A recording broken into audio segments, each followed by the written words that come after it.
Thanks for watching WhoDooTV. We are going to be talking with Warren Simons about Valiant. Check it out. You are now watching WhoDooTV. Welcome to WhoDooTV. We are Emerald City Comic Con with the Editor-in-Chief of Valiant, Warren Simons. Hey, how are you, buddy? Doing great, man. Thank you. Simons works. I always say it for that way. It's fine as well. Simons Jeez. works. So, pleasure to have you meeting with us. Thank you. You're a busy man, and I thank you for that. My So, pleasure. Valiant's got some big stuff coming in the works. Yes. One of the things is Shadowman. Yes. Can you tell little people about what to expect, what's going to come? Yes, so Shadowman launches at the end of March. This is going to be a launch that has been probably about 6 months, a year in the making. Our writer is Andy Diggle. Andy's an incredibly talented writer, well known for his work on books like Green Arrow Year One and The Losers. And he sort of has put together a wonderful overview, really a broad 2-year plan of what he wants to do with Shadowman, aka Jack Boniface, who is basically bonded with Aloha and who basically protects New Orleans from things that go bump in the night. And what we discover in the first issue is that basically he's been missing for 5 years. And Alyssa Miles, his former colleague, has been tasked with really holding down the fort while he's gone. And in issue 1, he returns. And we begin to see sort of some of the darker elements of New Orleans peel back. And the two of them have to team up to help stop some problems which are coming. Nice.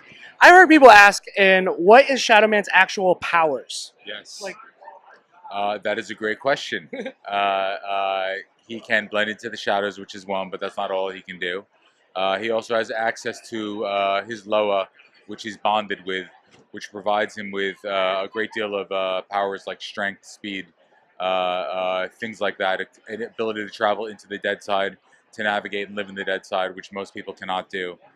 So he's got a host of them. It's something that we're also going to be defining a little bit more in this particular run, because it is a question that lots of people ask us all the time. That's just awesome. Excited for Shadowman and all of the ongoings right now with Exo Manowar, Quantum and Woody, Ninja K. Everything is just hitting such a good mark. And are we going to keep seeing some more ongoings come outside? Oh yeah, Shadowman? yeah, absolutely.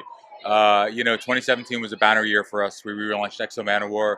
We relaunched, or we should say, we launched Exo Manowar. We launched Bloodshot. We launched the Quantum and Woody book. It was really a year in which we got a bunch of our icons up and running again.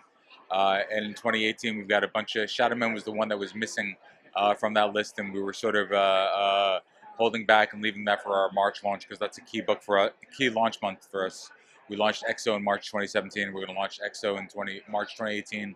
And coming up next in May, we have Harbinger Wars 2, which is going to be our sort of big event for the year. It's going to be by Matt Kint with Eric Heiser. Eric, who wrote Secret Weapons for us this year, is doing a wonderful, wrote an amazing prelude issue for us. One of the best guys in the industry, drawn by Raul Allen, Patricia Martin, just stunning stuff. And then Matt and Tomas Giorello, who relaunched Exo and Ninjak for us, are going to be working together on that book. I should also mention Ninjak relaunched in 2017 with Christos and Tomas, and that's a bit of a beast. So we've had a bunch of ongoings up and running over the last year. So we will have additional ones coming out probably post Harbinger Wars 2. But for the time being, it's all about Harbinger Wars and where we're headed with that and what the impact that will have on our universe will be. Nice. And the way you guys do stuff in advance. I remember Archer and Armstrong, I think it was The Far Away, and that's when Ivar comes, and he says, oh, that's after Harbinger Wars 3. So I remember that little nugget that's happened. Yes. And so that means you guys got stuff planned so far in advance. We do have stuff planned very, very, very far in advance. But right now we're concentrating on Harbinger Wars 2. Okay. And we'll tackle one event at a time.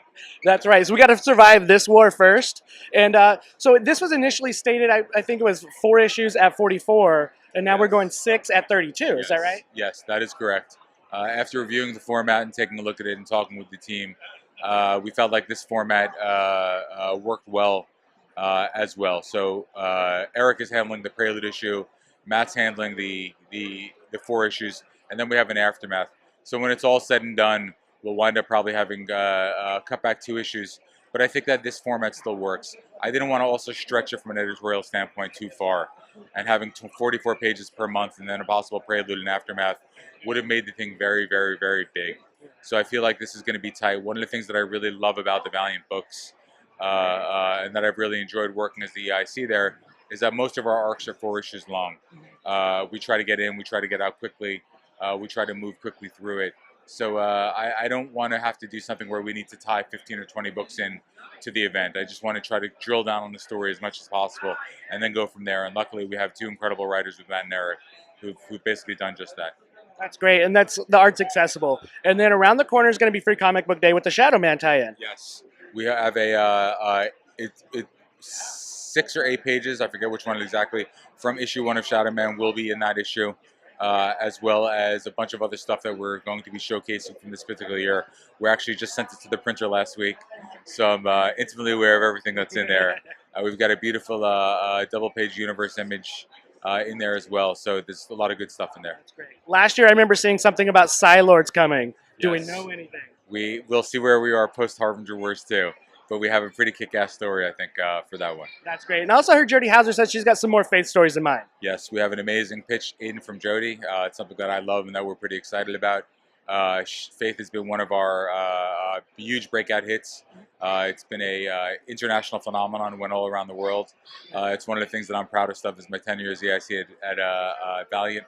And Jody's just a wonderful writer and just a wonderful person to work with. That's great. And I know all these characters are all your kids. You love them all equally, but you love one a little bit more than the other.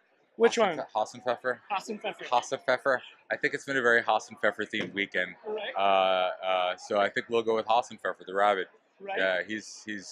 Yeah, that'll be leading the charge post Harbinger Wars too. That's great. And hey, if you guys could answer who Hoffenpfeffer is that did not show up here at Emerald Cut City Comic Con, we're going to give you a Valiant starter package. So just make sure you put that in the comments. Nice. So. Google's your friend. Google's your friend. And I want to thank you very much for coming out and meeting with us. Thank you very much for taking the time. I appreciate it. I appreciate it. Thank you guys for watching. We want to thank Warren Simons for coming on with us to talk about the success of 2017 and the future of Valiant and what we can be seeing. If you like videos like this one, make sure you hit subscribe. Follow us on Twitter at WhoDooTV. And also we want to thank our friends over at Outright Geekery. Check them out for everything geeky.